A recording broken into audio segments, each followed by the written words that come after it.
បើមានបំណងទៅលេងប្រទេសថៃក្នុងឆ្នាំថ្មីនេះបងប្អូនត្រូវធ្វើរឿងនេះជាមុនសិនចាប់ពីថ្ងៃទី1ខែឧសភាឆ្នាំ2025នេះតទៅបងប្អូនត្រូវតែចូលទៅបំពេញបែបបទ TDAC ដែលមានឈ្មោះពេញថា Thailand Digital Arrival Card តាមប្រព័ន្ធអ៊ីនធឺណិតមុននឹងចូលទៅដល់ប្រទេសថៃ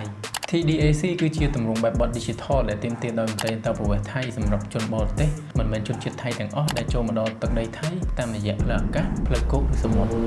ដើម្បីបំពេញទម្រង់បែបបទនេះបានបងប្អូនត្រូវចូលទៅកាន់គេហទំព័រ tdac.immigration.go.th ក្នុងកំឡុងពេល3ថ្ងៃមុនពេលទៅដល់ហើយគេហទំព័រហ្នឹងគឺមានតែមួយគត់សូមប្រយ័ត្នគេហទំព័របោកប្រាស់ផ្សេងៗដោយសារគេហទំព័រនេះមានតែជាភាសាអង់គ្លេសនិងភាសាមួយចំនួនទៀតហើយអត់មានភាសាខ្មែរយើងនោះទេដូច្នេះខ្ញុំបានដាក់ផ្ទាំងគំរូដែលខ្ញុំបានបំពេញនិងបកប្រែជាភាសាខ្មែរជូនបងប្អូននៅចុងវីដេអូអញ្ចឹងកុំភ្លេចតាមដានទស្សនារហូតដល់ចប់ផងព័ត៌មានដែលបងប្អូនត្រូវបំពេញមានដូចជាព័ត៌មានលិខិតឆ្លងដែនព័ត៌មានលម្អិតអំពីជើងហោះហើរនិងសន្តាគារប្រវត្តិធ្វើដំណើរនិងសុខភាពនិងអ៊ីមែលរបស់បងប្អូនសម្រាប់អ៊ីមែលបងប្អូនមិនចាំបាច់បំពេញក៏បានប៉ុន្តែបងប្អូននឹងមិនទទួលបានអ៊ីមែលបញ្ជាក់ឡើយបន្ទាប់ពីបងប្អូនបានចុចបញ្ជូនវាបងប្អូននឹងទទួលបានផ្ទាំងឬអ៊ីមែលបញ្ជាក់មួយដែលបងប្អូនអាច save ទុកឬថតអេក្រង់នឹងទុកដើម្បីទុកបង្ហាញវានៅពេលដែលឆ្លងកាត់បន្ទៃអន្តរប្រវេសន៍ថៃតាមពិតការបំពេញទម្រង់បែបបទហ្នឹងវាមានយូរណាស់មកហើយដោយគ្រាន់តែឥឡូវគេតម្រូវយើងបំពេញតាមប្រព័ន្ធ Digital ហើយលែងមានការប្រើប្រាស់ក្រដាសដូចពីមុន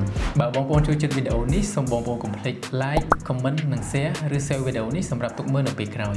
អរគុណនិងជួបគ្នានៅវីដេអូក្រោយទៀត